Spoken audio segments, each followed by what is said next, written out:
नमस्कार, जय श्री हरि। आज फिर एक और बहुत ही मार्मिक, दिल को छू लेने वाली, सोचने को मजबूर करने वाली एक ऐसी कथा मैं आपके सामने लेकर आ रहा हूँ। एक मराठी मित्र हैं मेरे, उन्होंने एक दिन न केवल दिल को छू लेने वाली बल्कि सोचने को मजबूर कर देने वाली एक कथा मुझे सुनाई, और वही कथा मैं अब आपको बताने जा रहा हूँ। उनके अनुसार ये सत्य कथा है, हो भी सकती है, कोई बड़ी बात नहीं है। जिसे सुनकर लगा कि इस 21वीं सदी की जो शुरुआत में हम भारतवासियों ने ये बुरा हाल कर लिया है अपना, फिर आने वाले 20-30 वर्षों के बाद यहाँ की स्थिति क्या होगी, उसकी जीती जाती तस्वीर है ये कथा। इस कथा का शीर्षक क्या होना चाहिए था मुझे समझ नहीं आया, फिर भी जो मुझे अच्छा लगा वो मैंने लिख दिया। वास्तव में अब समय आ गया है कि हम सोचें, जब हम बिना किसी कारण मात्र अपने आप को बचाए रखने के लिए जीवन में इतना संघर्ष कर रहे हैं, माता पिता से मिले संस्कारों के बावजूद समय के अभाव के कारण अपने माता पिता को समय और सम्मान नहीं दे पा रहे हैं, तो हमारे बच्चे हमें क्या दे पाएंगे? क्योंकि ना हम संस्कारों को बचा पा रहे हैं और ना संस्कृति की सुरक्षा कर पा रहे हैं। सोचना इसलिए भी ज़रूरी है, जब हमारे पास ही समय नहीं है तो अपने बच्चों को संस्कारों की, ज्ञान की, संस्कृति की, भारतीय विद्वता की क्या शिक्षा दे पाएंगे? हमसे ही ये पौराणिक धरोहर नहीं संभाली जा रही, हम अपने बच्चों से क्या अपेक्षा करेंगे? इसलिए अब ये सोचना बहुत ज़रूरी हो गया है कि क्या औलाद पैदा करना हमारी मजबूरी है? अपनी आँखों से देख रहे हैं कि आज बच्चे अपने वृद्ध माता पिता को छोड़कर दूर देश कमाने के, या मैं यूँ कहूँ कि बेहतर भविष्य बनाने के लिए उनको छोड़कर चले जाते हैं। माँ बाप से दूर होने के कारण उन्हें माँ बाप बोझ लगने लग जाते हैं। एक समय वो भी आता है जब माँ बाप उनको बोझ लगने लग जाते हैं।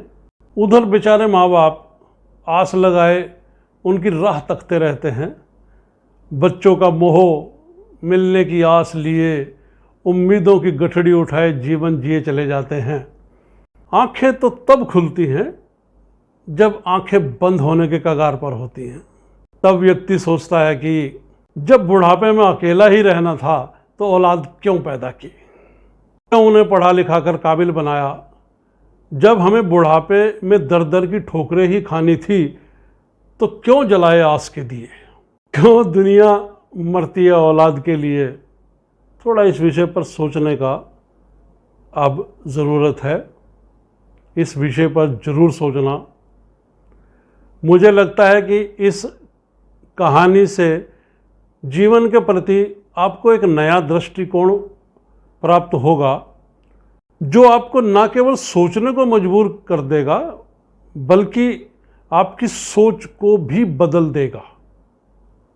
उनके अनुसार, यानी मेरे मित्र के अनुसार, उन्होंने बताया कि वो एक पेशेवर डॉक्टर ने उनसे बताया कि वो हमेशा की तरह आज भी परिसर के बाहर बैठे भिखारियों की मुफ्त स्वास्थ्य की जांच में व्यस्त थे। स्वास्थ्य जांच और फिर मुफ्त मिलने वाली दवाओं के लिए सभी भीड़ लगाए कतार में खड़े थे। अचानक ही उनका ध्यान एक बुजुर्ग की तरफ गया जो करीबी पत्थर पर बैठे हुए थे। सीधी नाक थी उनकी, घुंघराले बाल थे, निस्तेज आंखें, जिस्म पर सादे लेकिन साफ सुथरे कपड़े। कुछ देर तक उन्हें देखने के बाद डॉक्टर साहब को यकीन हो गया कि वो भिखारी नहीं है। उनका दायां पैर टखने के पास से कटा हुआ था और उनके करीब ही एक वैसाखी भी रखी हुई थी।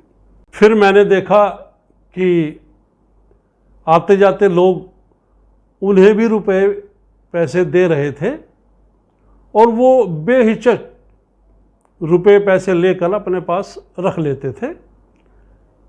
फिर मैंने सोचा कि मेरा तो सोचना गलत था।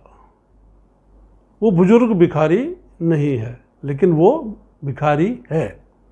उत्सुकतावश मैं उनकी तरफ बढ़ा तो कुछ लोगों ने मुझे आवाज़ लगाई कि डॉक्टर साहब, उस व्यक्ति के पास मत जाना, वो पागल है, वो एक पागल बूढ़ा है। लेकिन मैंने उन आवाज़ों को नज़रअंदाज कर उनके पास गया। सोचा कि जैसे दूसरों के सामने वे अपना हाथ फैला रहे थे, वैसे ही मेरे सामने भी अपना हाथ फैलाएंगे। लेकिन मेरा ऐसा सोचना ये भी गलत निकला। उन्होंने मेरे सामने हाथ नहीं फैलाए। मैं उनसे बोला, बाबा, आपको भी कोई शारीरिक परेशानी है? मेरे पूछने पर वो अपनी वैसाखी के सहारे धीरे से उठते हुए बोले, good afternoon doctor, I think I may have some eye problem in my right eye. Hindi में इसका मतलब है कि मैं सोचता हूँ कि मेरी दाईं आँख में कुछ परेशानी है। उनके मुख से इतनी बढ़िया इंग्लिश सुनकर मैं अवाक रह गया। फिर मैंने उनकी आंखें देखी, पका हुआ मोतियाबिंद था उनकी आंखों में। मैंने कहा, मोतियाबिंद है बाबा, ऑपरेशन करना होगा। वो बुजुर्ग फिर बोले, okay, cataract. I had cataract operation in 2010 for my left I in city hospital. मैंने पूछा, बाबा आप यहाँ क्या कर रहे हैं? वो बुजुर्ग बोले, मैं तो यहाँ रोज ही 2 घंटे भीख मांगता हूँ। मैं बोला, ठीक है, लेकिन क्यों बाबा? मुझे तो लगता है कि आप बहुत पढ़े लिखे हैं। बुजुर्ग हंसे और हंसते हुए बोले, पढ़े लिखे? मैंने कहा, हाँ, लगता है आप मेरा मजाक उड़ा रहे हैं शायद बाबा। वो बाबा बोले, oh no doctor, why would I, sorry if I hurt you. नहीं डॉक्टर, ऐसा न सोचें, अगर आपको बुरा लगा है तो मुझे कृपया माफ़ कर दें। मैं बोला, हर्ट की बात नहीं है बाबा, लेकिन मेरी समझ में ये नहीं आ रहा कि आप इस हालात में पहुंचे कैसे। बुजुर्ग बोले, समझ कर भी क्या करोगे डॉक्टर साहब।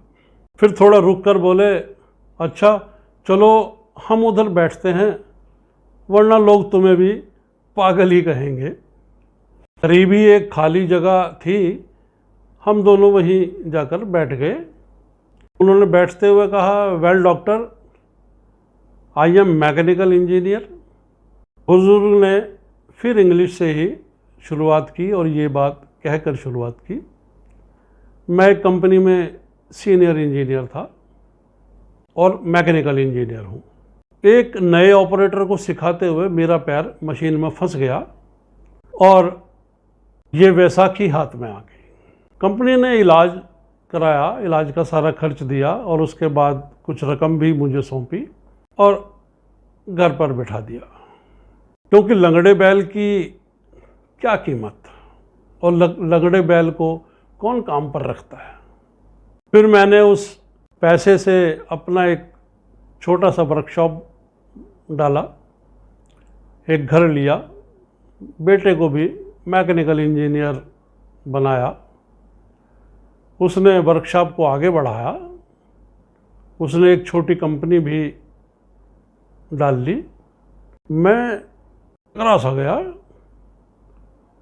मैं बोला, बाबा तो फिर आप यहाँ इस हालत में कैसे? बुजुर्ग बोले, मैं किस्मत का शिकार व्यक्ति हूँ।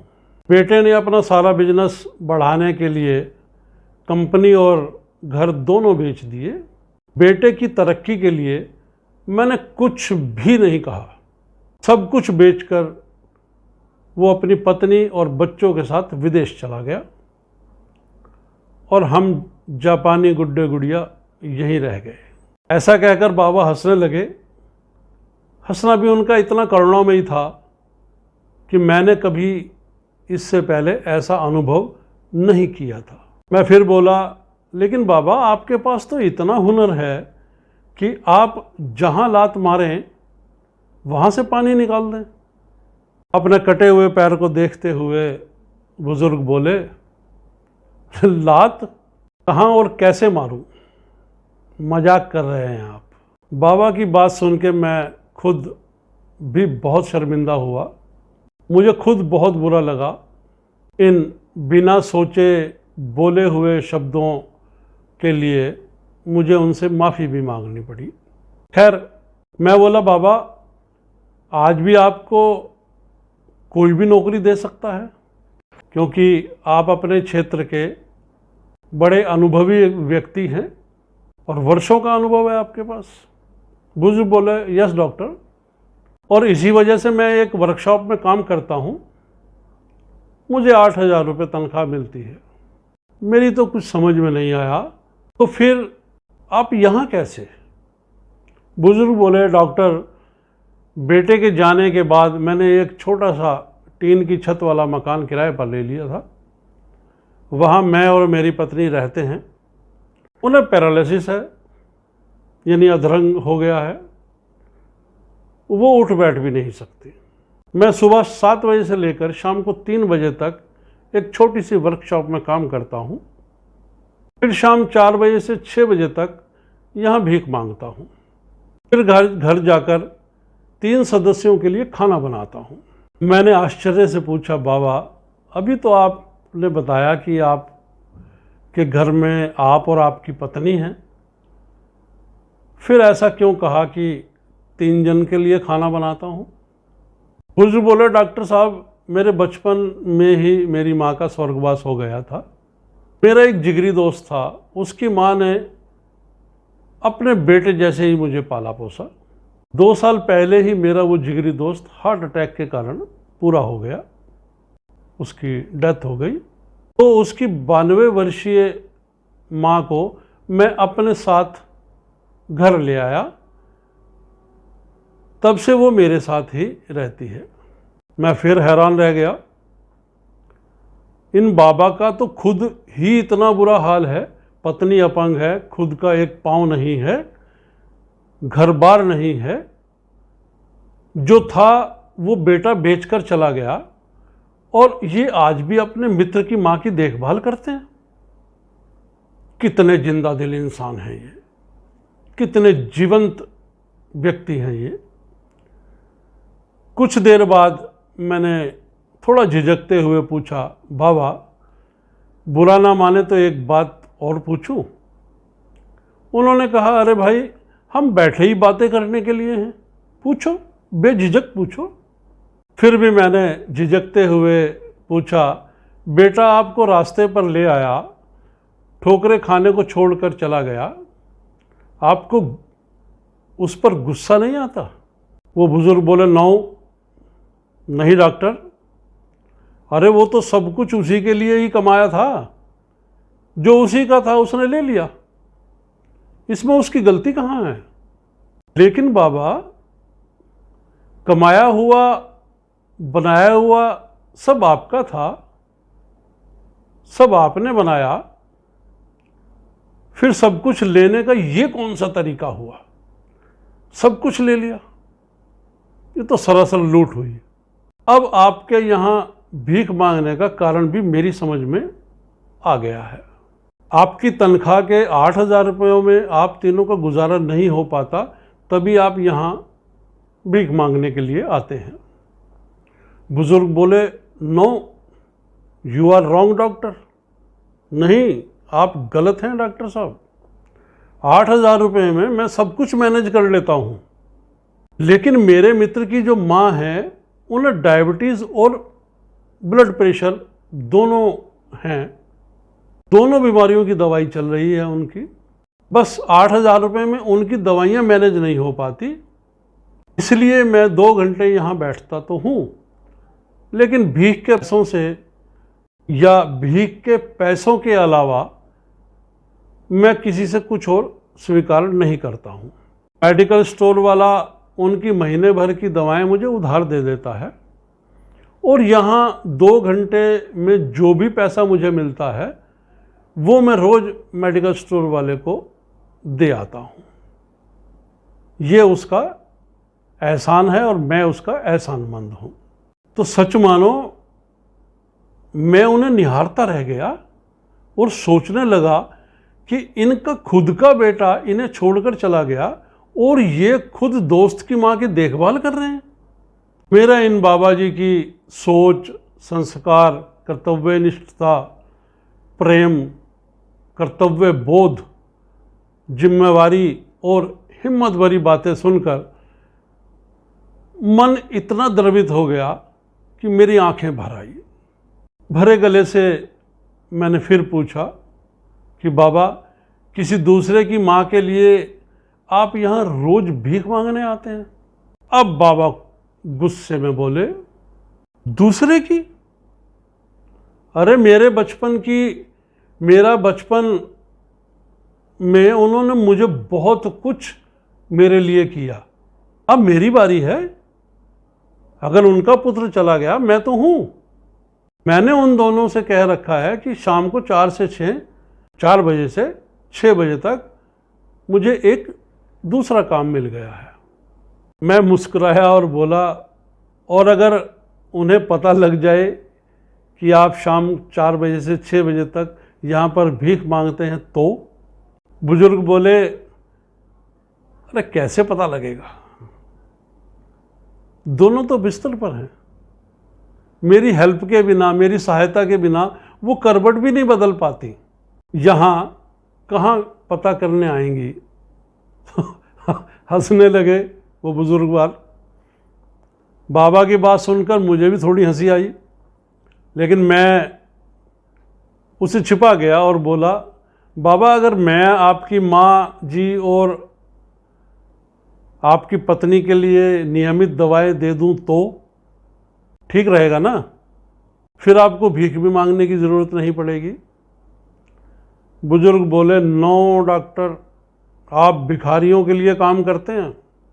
माँ जी के लिए आप दवा देंगे तो माँ जी को भी भिखारी ही कहलाना पड़ेगा। माँ जी भी भिखारी ही कहलाएंगी। मैं अभी समर्थ हूँ, उनका बेटा हूँ मैं।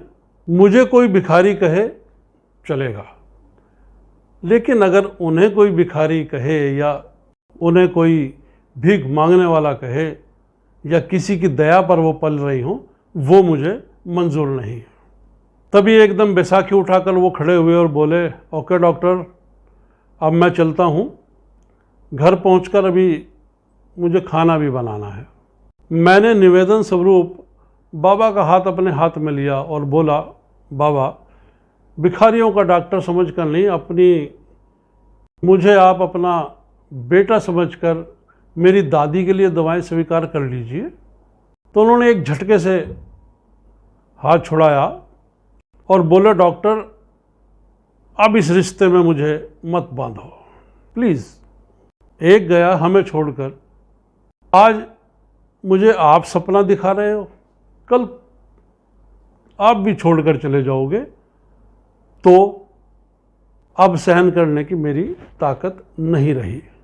ऐसा कहकर बाबा ने अपनी बैसाखी संभाली और जाने लगे, और जाते हुए अपना हाथ मेरे सिर पर रखकर भर्राई आवाज़ में बोले, अपना ध्यान रखना मेरे बच्चे। शब्दों से तो उन्हें मेरे द्वारा पेश किए गए रिश्ते को ठुकरा दिया था, लेकिन मेरे सिर पर उनके हाथ के जो नर्म स्पर्श ने मुझे बताया, मैंने महसूस किया कि मन से उन्होंने इस रिश्ते को स्वीकार कर लिया है। उस पागल कहे जाने वाले मनुष्य के पीठ फेरते ही मैंने हाथ जोड़कर उन्हें प्रणाम किया, और मेरे हाथ कब स्वयं जुड़ गए मुझे पता ही ना लगा। अब मैं सोचता हूँ कि हमसे भी अधिक दुखी, विपरीत परिस्थितियों में जीने वाले ऐसे भी लोग हैं।